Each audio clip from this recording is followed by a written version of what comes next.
My name is Shelley Traynor, and I'm from Bismarck, North Dakota. I'm from Charity Lutheran Church. I'm doing some prep work on a class that I'm going to be teaching called Miracles by Mark Batterson.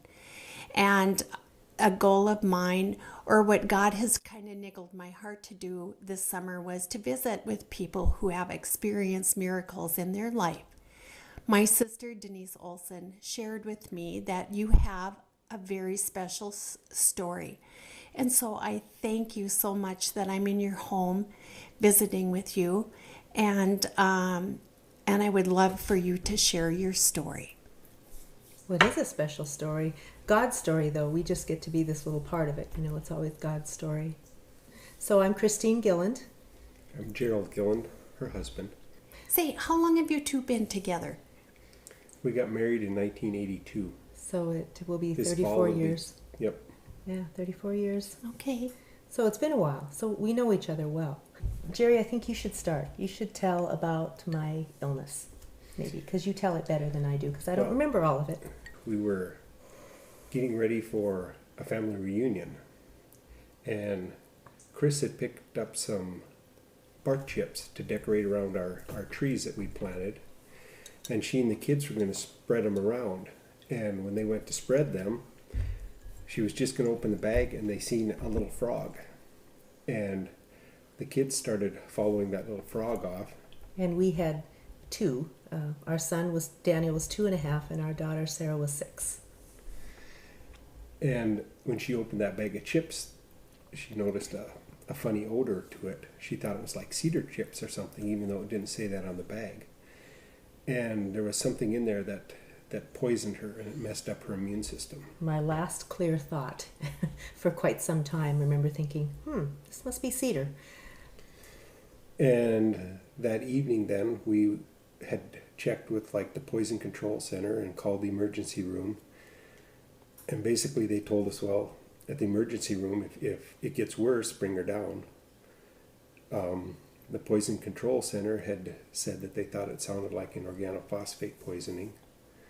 But what happened was it messed up her immune system.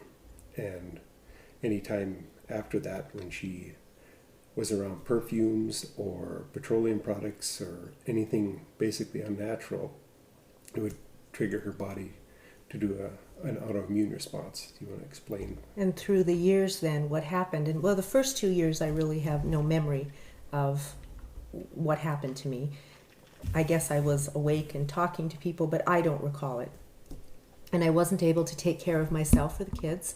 So Jerry, his mother, and my mother were just always present, taking care of everything that needed to be done, and I guess I laid there an awful lot. And with time, I gradually picked up some strength after those couple of years, but also with time, the actual illness, the autoimmune part of it, worsened. And so in autoimmunity, your body is attacking its own cells. And so I had my body attacking my myelin sheathing on my nerve cells, which is what causes MS, was attacking my stomach, my skin, my heart, my lungs, probably many other organs, but those are the ones we knew about for certain. And so it became life-threatening for me to have those reactions. And so Jerry and family and a lot of friends made this farm a safe haven for me, a place that didn't have the things that triggered this reaction. And this is where I was. I was always here. And people that came to visit had to come free of perfumes and solvents like dry cleaning and glues and new clothes, and on and on it went, a long list of things. And we lived that way for 19 years with my health declining. Since every time I was ill, it would affect my thinking as well. That 19 years didn't seem like 19 years to me. It went pretty quickly. For them, it was, well, for the kids, it was their whole life. And for Jerry, a very long time. And you should talk about that. Because people don't realize how bad it was. One of the first things we had to do is we had to remodel our house. We had to take out the curtains, the carpets, everything like that. I was able to find some hardwood flooring that I put in the whole house. We had to use special sealers on it that were low VOC, so Chris wouldn't get sick from them. what I did was first was we had a little sun porch on our house that I finished off, and that was kind of my guinea pig room to see if she could tolerate it. And while I did the rest of the house, she lived in that 12 by 16 porch. And basically the kids spent most of the time in there too during that period. And after that, we had a whole house air filtration system put in, and it was a rather expensive proposition, and with Chris not working anymore, it kind of tapped our finances pretty hard. And it was hard on the kids, you know. Normally she was the one who went to everything with them, and that became my role. I wasn't real accustomed to it, but that's the way it was. So I literally did stay home. So I missed every program, every event, every funeral, every wedding, every baptism, you know, every family reunion, no matter what went on, the kids' graduations, no matter what occurred, I missed it, unless it was held on our farm. And so it was hard for them. As you, as their mother, you know, missing at those yes, I did milestones. I did miss out, but it was even harder, I think, on them because they didn't have mom there, you know, and they felt that loss pretty heavy, I think. So are we to the miracle yet? Or is there something else? Well. Now the fun part. So I guess the crux of it is God supernaturally healed me 19 years later. And so that was 3 years ago, July 6th, and in 2013. And that was a pretty exciting day. And I think it's fun to tell a little bit of the story, because the story, it wasn't like I just woke up one day and boom, it was gone. It started the October before with God kind of setting up all these interesting little details that came together into Him taking away all the chemical problem and the autoimmunity. And what it started with, at least the first puzzle piece that we know, or the first piece of the puzzle, was a bad dream that I had in October of 2012, it would have been. And it was unusual because my entire life I never had bad dreams. I never had nightmares. I just wasn't a person who suffered from that. But I did that night, and it was an awful dream. And it was a dream about this exact place where we are in our kitchen, standing and visiting with a friend of mine. And all of a sudden, through her or out of her, I have no idea, came this horrible face, this presence, this thing that just swooped at me and had great big vacant eyes and this mouth with fangs and these arms that just reached out at me. And I woke up screaming and scared Jerry. He thought I had a spider on me or something, because all those years that we'd been married, he'd never heard me have a bad dream or scream or anything like that. And when I woke up, I knew that this thing was the spirit of fear. And that puzzled me, because I'd never thought of fear as anything other than an emotion. But I couldn't shake it. Every time I closed my eyes, I'd see that awful face. I kept thinking about spirit of fear. What is this? And since it came out or through this friend of mine, I'm assuming it has everything to do with her, and never occurred to me that it would have anything to do with us. So we prayed about it a little bit, talked about it, and decided that we would get a hold of the friend and just talk to him about it and see, does this mean anything to you? Is it important? Because I'd never had a dream that I couldn't shake, that, I remembered every detail, that it just wouldn't go away. So we tried that winter to get together with the friend and her family, but we didn't want to do it with her kids around because it was such a weird thing. And so they had to cancel, we had to cancel, and all of a sudden it was spring 2013. We both farm, and so we just put it on the back burner and hadn't told her what it was about, nothing. Then the other pieces of the puzzle that were interesting that we've noticed is we had someone working at our business. We have a factory on a farm that came out of the illness. It was a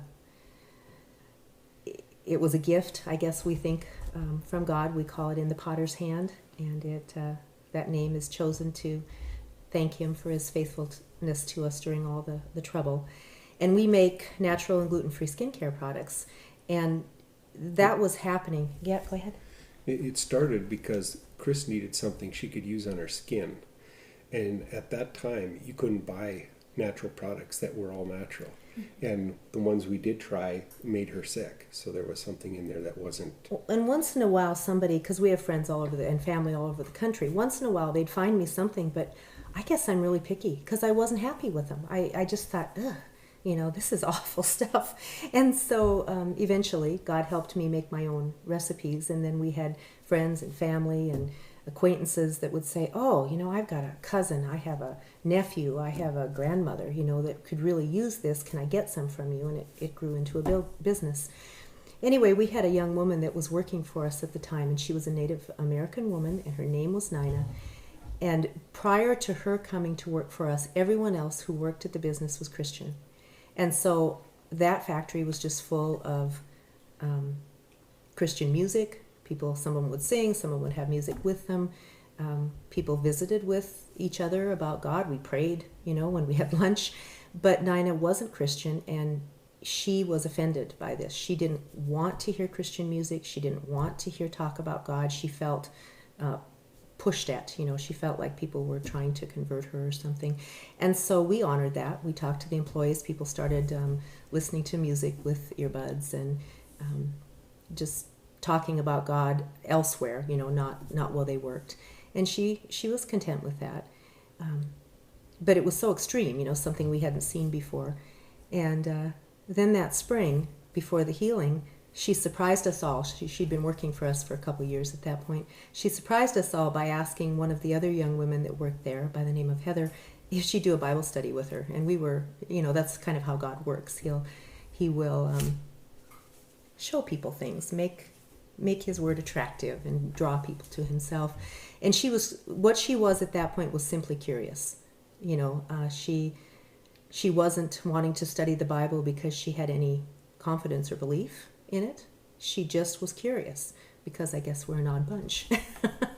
And so Heather said yes. They started studying the Bible. And during the process of studying, one day Heather told Nina some stories about God's healing power, things that she had either read or seen, and I'm not really sure on that, but current stories, not biblical stories, but stories now.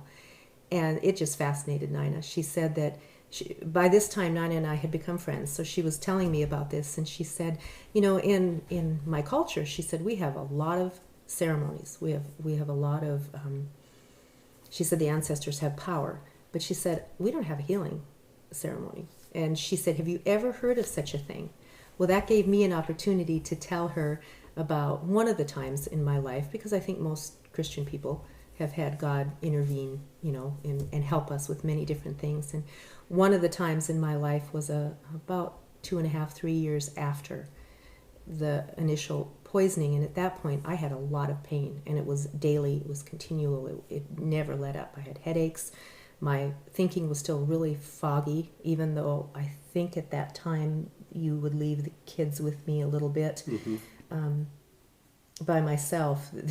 They weren't trusting me to do anything else. I didn't get to iron or cook or anything like that because I wouldn't.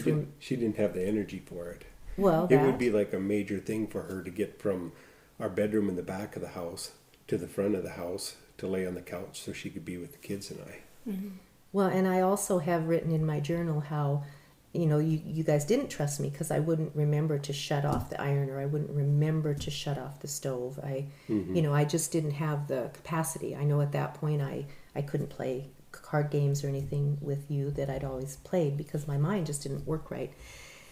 Anyway, at that time, Jerry and the kids were gone. They had gone to visit his sister in Minnesota, and they did that for a few days at spring break every year, just to kind of get away, I think. And so then I was by myself for a couple of days, and it was a Sunday, and I did what I always do on a Sunday. I would have my own church service because I couldn't go to church either.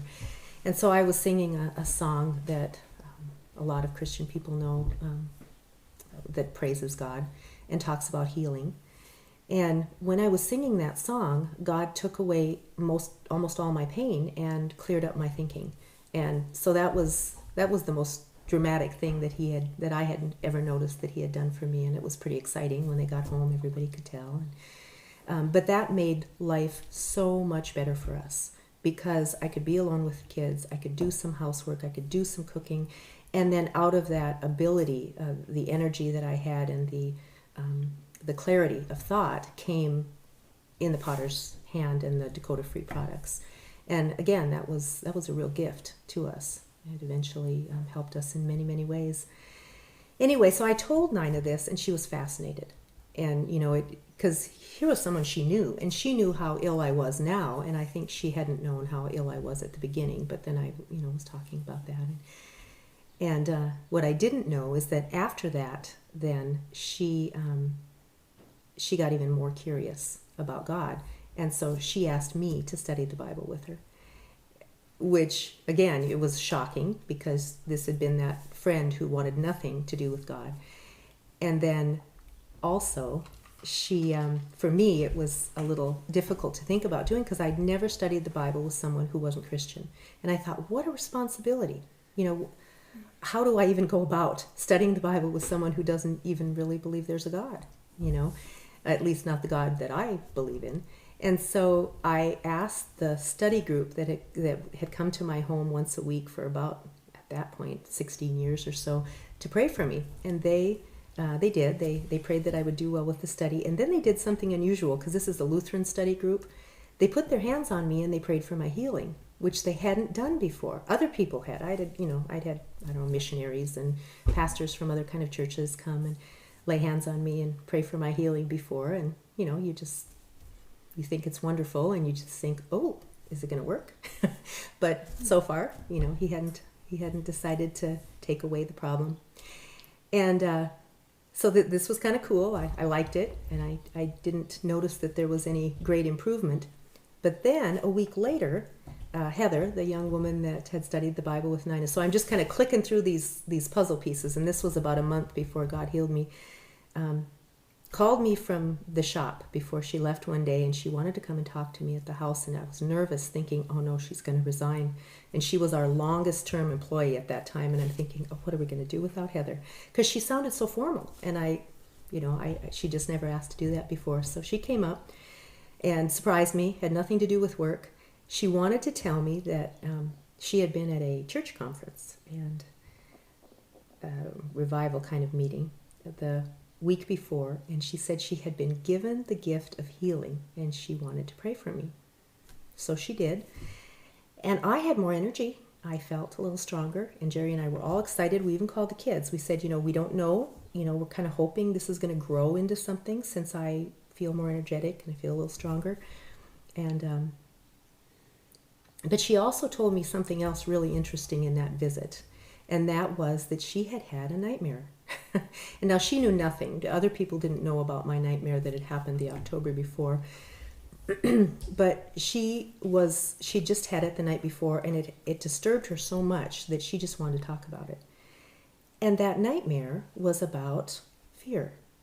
She says in her dream, she's sitting in her room, and there's a box full of negative emotions, and she doesn't know what to do with it. And her mother, who is the same woman that's in my dream, and her little brother come walking into the room, and they say, Heather, what's wrong?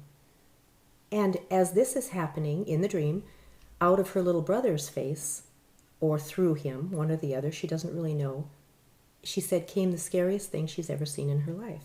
And what she described sounded very much like what I had seen. And she said she woke up screaming. She ran to her parents' room, because she's living with them at that point. She's 20 years old. And she said, she asked them to pray with her. She had her mother sit with her that night. She couldn't sleep because it was so terrifying. And now, I didn't tell Heather about my dream because I felt like it would just add to her angst. I didn't want to upset her any further. So I just didn't mention the dream. We just prayed about it for comfort for her, and she went home. And so the next week or so, I'm thinking, oh, I wonder if I'm healed. And I'm pushing my limits. And I'm finding out that I'm getting sicker and sicker. And so God hadn't, even though I had some strength and energy, and Nina had said, oh yeah, you seem real sharp, with your thinking and your memory and everything. But I wasn't healed, and I managed to get myself really ill. I ended up with my autoimmunity in full swing, my immune system really low. I at that point, if I ever did have big reactions, I was weak enough so that I would get a lot of infections. So I had sinus infection and a tooth abscess and a bladder infection and a kidney infection. And it sounds really awful, but I had old piercings in my ears actually swell up and drain pus. I mean, it was an awful thing when I would have these reactions, just very repulsive and miserable. And I was in a lot of pain. And then we're going to skip back to just one other puzzle piece. That spring, we'd had a new employee start. Her name was Marcia. She'd moved here with the oil boom and from Washington State. And when she came, she comes from a Christian family and a praying family. And when she understood my condition, learned about my health, she told her family in Washington and asked them to pray. One of her sisters, by the name of Sharon, took just a real interest, perhaps you'd say, in my health, and she started fasting and praying. And we knew none of this at that point. But sometime that spring, maybe in May or so, she started asking God to send someone local to pray for my healing because she felt like she wanted to come, but she couldn't do it. So it's kind of interesting that the prayer group prayed for my healing and that Heather was given this gift and prayed for me. Well, this sister Sharon ended up coming to visit over the 4th of July, coming to visit her sister, she and her husband, and she wanted to meet me, and so they came here on the 4th of July. She said she had something to tell me. I'd never met the woman or had any communications with her before. She had something to tell me, but we had a group. I don't even remember how many. Do you, Jerry? Was it? Probably 30, 40 people. Yeah, there were so many people here that every time Sharon and I sat down to visit, somebody would come and want to talk to us. And all these people came We had friends here for the 4th of July. Yeah, for a celebration. Because every summer we had people here on the 4th, and then our church would come as to meet in our yard once a year. And that way I had some community involvement. People would come here and I'd get to see people that I didn't always get to see. And so we are trying, yeah? That in itself was often a challenge because she would have to stay upwind of everybody because not everybody came fragrance-free to these things. But thankfully so many of them did that I would get to visit with a lot of people. And then there were a few years that were very sad that people were spraying, our neighbors were spraying crops and things, and then we'd have the church service or we'd have the 4th of July all planned and people would come, but I'd have to stay indoors, and so there were a few times I had to watch through the window, but this year I did not. And so I was outside visiting with people and attempting to visit with this new person that I didn't know, this Sharon. And she had something to tell me. She tried several times. We always were interrupted. She ended up leaving, and she said, "Can I come and see you again tomorrow?" And the business wasn't open. I was going to be home by myself. So she came and spent much of the afternoon. And she had some really interesting things to say. She started out with saying that when she prays for people, she often sees pictures of them. And she said when she prayed for me, she would see me in a black box, which made me think of Heather's dream. And that black box was squeezing me tighter and tighter, and she said it was fear, which made me think of both of our dreams.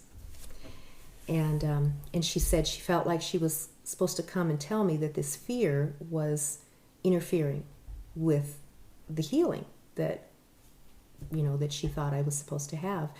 And I remember listening, and she's interesting and articulate and just so nice. I liked her really well. But I remember resisting. I was like, no, because fear just wasn't my issue. I think that early on, I had a lot of fear. I think I read it in my journal, and I remember, I think, bits and pieces about thinking that I would die and that the kids wouldn't have a mom. And then somewhere in there, God took care of the fear thing. We all have our own issues, but fear wasn't mine. And so I listened for a long time to what she was telling me. And then I just said, I tried to explain, it isn't my issue. And her eyes got really big, and she said, "Oh no, not you, Chris. It's Jerry's fear that is the problem." And I remember having the same resistance because I've known him since we were 4. And been married to him for a lot of years. At that point, 31 years and almost 32 years. And I remember thinking, I've never seen him fearful. I had just never seen it. And so I tried to explain that to her. And this Sharon is telling me about how, because we're married, we're one flesh. And so his issues can affect me, and she was just convinced that it was affecting my ability to be healed, this fear. And I tried to explain, and she was getting frustrated, and so we finally just parted with this idea that Jerry and I would do what we always do when something confuses us, that we would pray about it, and that we would look at God's Word, and we just prayed, and she left. Jerry didn't get home from fishing that night till 11:30 at night, so I didn't tell him. He said, "How did it go?" And I said, "Oh, I'll tell you tomorrow."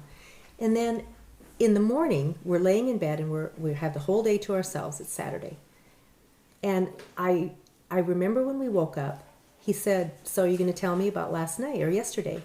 And I told him everything that she had to say, and I tried to explain what I thought about it, like you do, after you've been married over 30 years.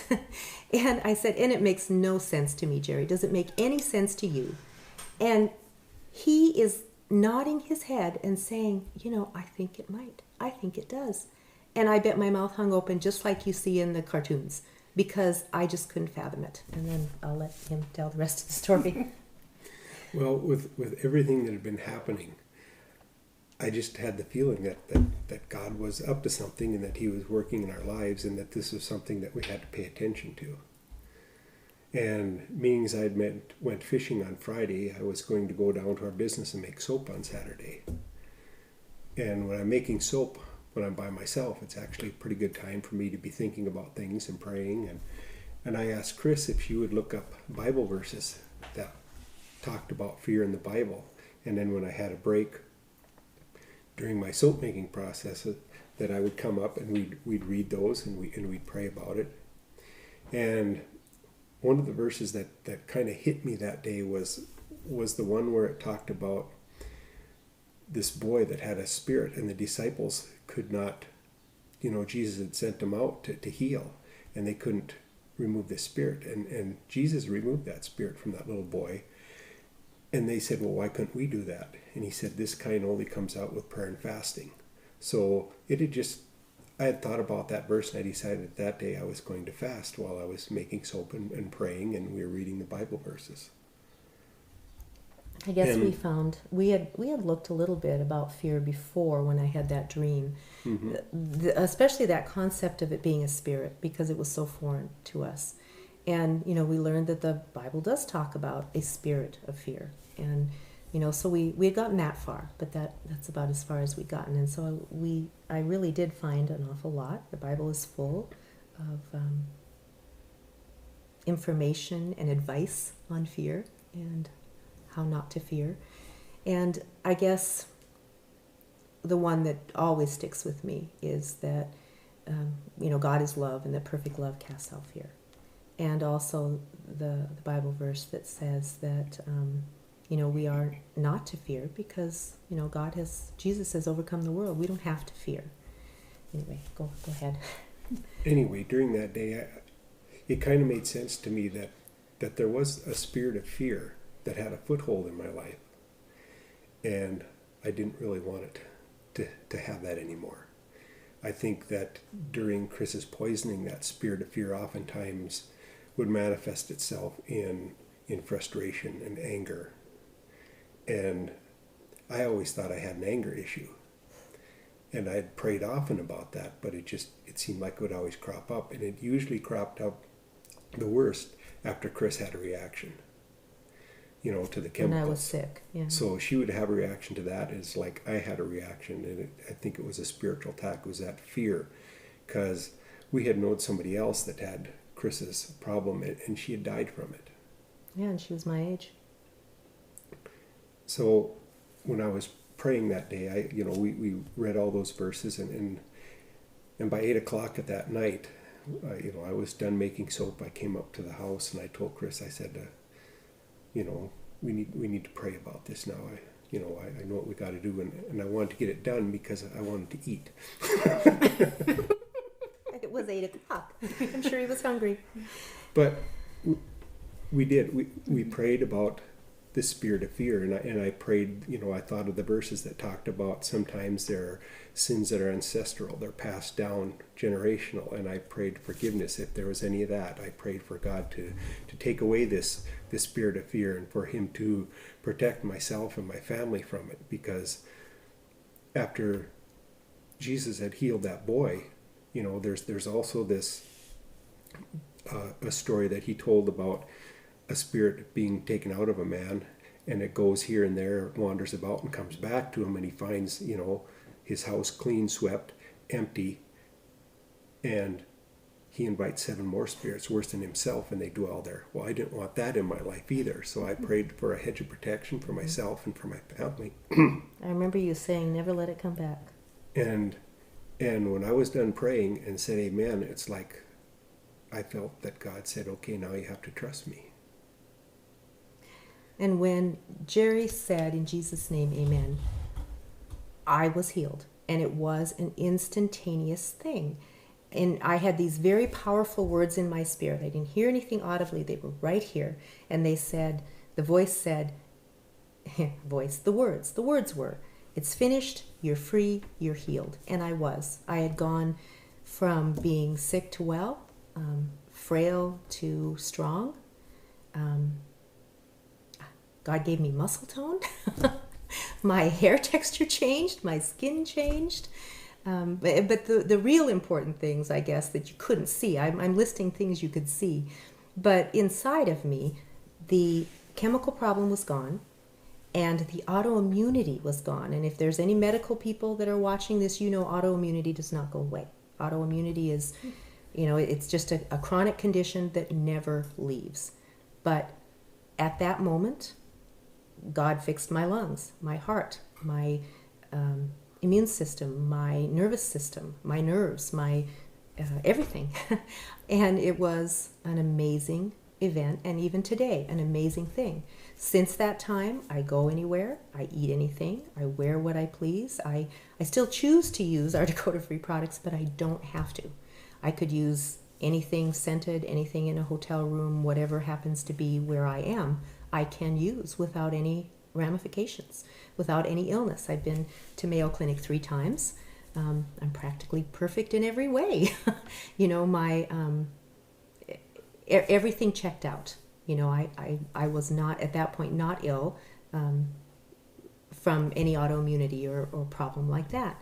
And so it has been an amazing thing. God just touched me and changed everything within an instant, and obvious to everyone around me. And it's been quite an experience.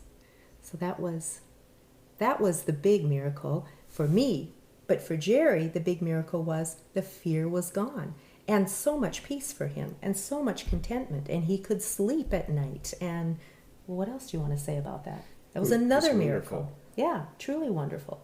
And why God decided to link those up, I have no idea, because, well, we know God is all powerful. That spirit of fear had no control over whether God decided to heal me or not. At least I don't believe so. But he did link those. And maybe the reason he linked them is because we found out later that week, when we started telling everybody about this, that there was even more going on, more puzzle pieces. And those puzzle pieces were that Nina, the Native American woman that was studying the Bible with both Heather and with me, had started praying. And she'd started praying that June, right before this healing of 2013, because Heather had mentioned to her when Nina and her husband had an argument, and Heather said, I get comfort when I pray. Why don't you just ask God to help you? So even though Nina's not Christian, she asks God for help, and she gets comfort. And so she continues to pray. And so a couple weeks before God healed all my troubles, and Nina's telling us this now about 4 days after this happens, about 2 weeks before the healing, Nina is praying, and she says, God, if you will show me a really big miracle, I will believe in you. So the greater miracle perhaps, because what happened in this then is So the healing happened on a Saturday. We tell our employees on Tuesday. I didn't want to tell them on Monday because we had all these orders to get out, and I still had a couple family members I hadn't seen. So we didn't tell the employees on Monday. We told them on Tuesday. Went to Nina's house on Tuesday night, and boy, talk about a perfumed, toxic place, and I felt just fine. Anyway, so we had a wonderful time at Nina's house. But the next day is when she's telling us this story about how she asked for a really big miracle. Well, that night, and I didn't know this yet, we didn't find this out till Friday, but that night, she hears a voice, and the voice says, "Nina, I did this for you. I healed Chris for you." Well, she asked to talk to Jerry and I about something, and she's telling us this story. And this was on Friday after the healing, so almost a week.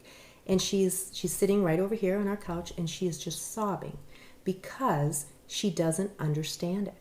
She says, "I don't get it. What in the world? Why would he heal you for me and not you for you?" And I think maybe a lot of us as Christians understand this perfectly because I already belonged to him. I was going to love him. I was going to serve him no matter what. But he was wooing Nina. He was after her heart. He wanted her to be part of his family. So when I explained that to her, well, she cried even harder.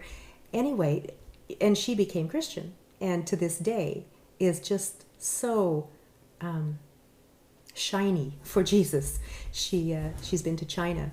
The shop is full of Christian music again these days. If she's not listening to the Bible, she's listening to Christian music. And it's been so exciting for Jerry and I to watch the growth in her life. And not only the growth, but we had never seen anyone have such a radical conversion. So the Nina she was before was just a complete flip from the Nina that she became shortly after that.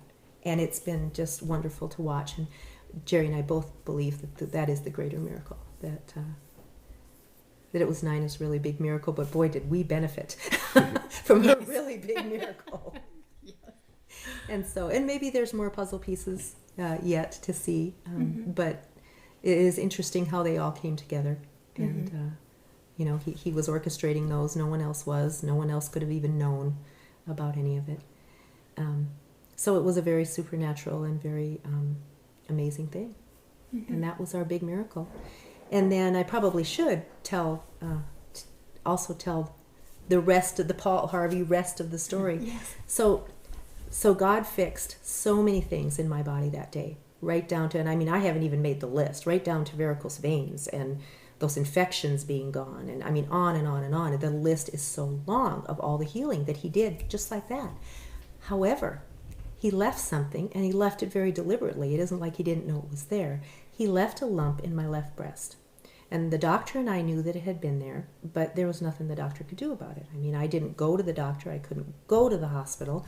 The dentist came to me, in fact, 10 days before the healing. He'd come and he'd actually pulled that abscess tooth without any Novocaine, he came right to my home. The doctor would come about every 3 to 4 years and just check me out because I couldn't go to him. Bless that man. So, we knew about the lump. We knew it was growing. I guess we knew it was cancer. I knew it was cancer. And God left that there. And so today I have stage 4 breast cancer with metastasis all over my body. And yet at this particular point, God has sustained my health and helped me through all of it. And even that, I think, is an absolute amazing story. We're still waiting to see his plan in that, why he left it there and what he's going to do with that. But we're grateful and waiting for another miracle. What do you have to add, honey? I've done all the talking. Waiting for another miracle and expecting another miracle. Yeah, I guess we are. And trying to be patient in that, because seeing what happened in the 19 years, he had a great plan. If it had been my plan, it wouldn't have went 19 years. Maybe 2 weeks, huh? But when I look at what he accomplished through that, it's amazing. So we're just waiting on his timing. So, could I ask a question? And I would think people would maybe want to know the answer to the question is because now you can go see doctors. Yes. And so, have you ever thought about, is it treatable with a chemotherapy type? Because that's the first thing you equate with a cancer is. Yeah, Can you so the healing, yes. So the Yeah. healing happened in 2013. And this breast cancer, I had a biopsy and it was also diagnosed in 2013. But it had already spread at that point. And my doctor sent me to Mayo Clinic January of 2014. And we were there. We were gone for 17 days. I was unusual to them. They checked me out really well, and there was an awful lot to check out, I guess. And no, they said this cancer was one that wasn't going to respond to chemotherapy. It had already spread and gone into the bones and invaded the chest wall above my heart, or where my heart is. And so radiation would destroy my heart, is what they said. And, you can't live without a heart. And so, and they also said no surgery. And so, no, there really weren't good options. What they recommended for treatment was to kick me into menopause, because I hadn't gone into menopause at that time, and I still haven't. And so they failed at that attempt. When I went to Mayo Clinic, and, after living 19 years, because I couldn't even take an aspirin during those 19 years. After living 19 years with all this natural stuff, my inclination was, chemotherapy, But I had to come to terms with God on that too, and by the time I went to Mayo, what I was saying to him is, whatever those doctors tell me to do, I'm going to do. Because even though I don't like the idea of chemo and radiation, I'm just not going to be, in my mind at that point, I'm not going to be arrogant and think that I know better than them. So God, whatever you want done here, you're going to have to tell the doctors. You give them the wisdom to know what to do, and then I'll just do it.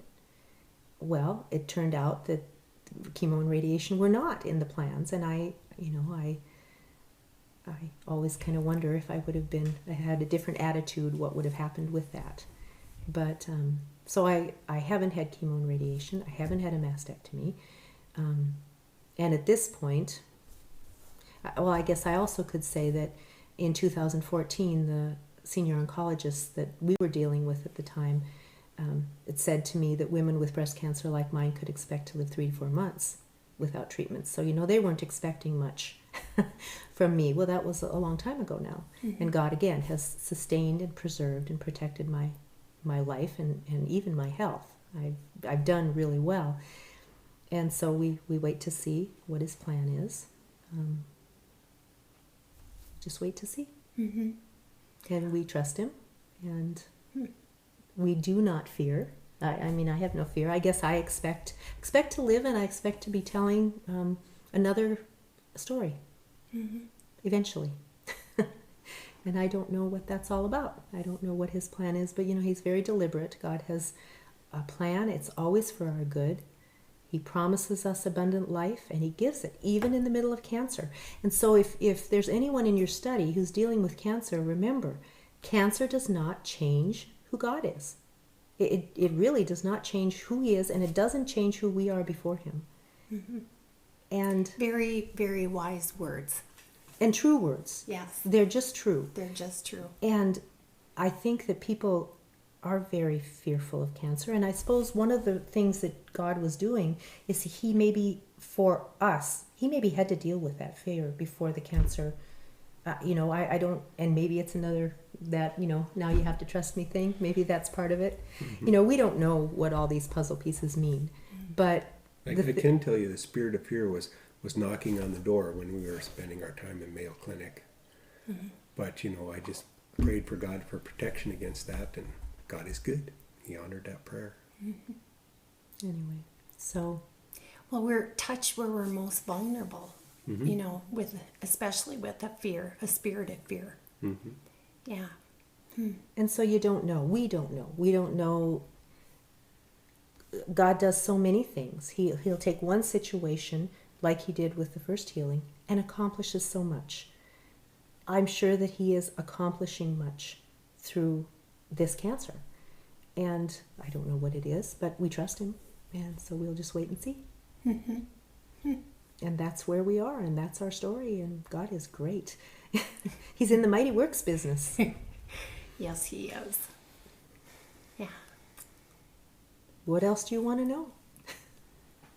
Well, I'm excited for the rest of the story. We believe there's more to the story. Always, always. What a gift you've given this class. What a gift you've given those that visit with you. What a gift God has given us. Well, Yes. that's right. That's where all the good gifts come. They all Yes. come from him. Yeah. Well, good. Well, I thank you, and we'll close. And Maybe there'll be an addendum someday. yes, yes, the class is 10 weeks long, so thank you so much.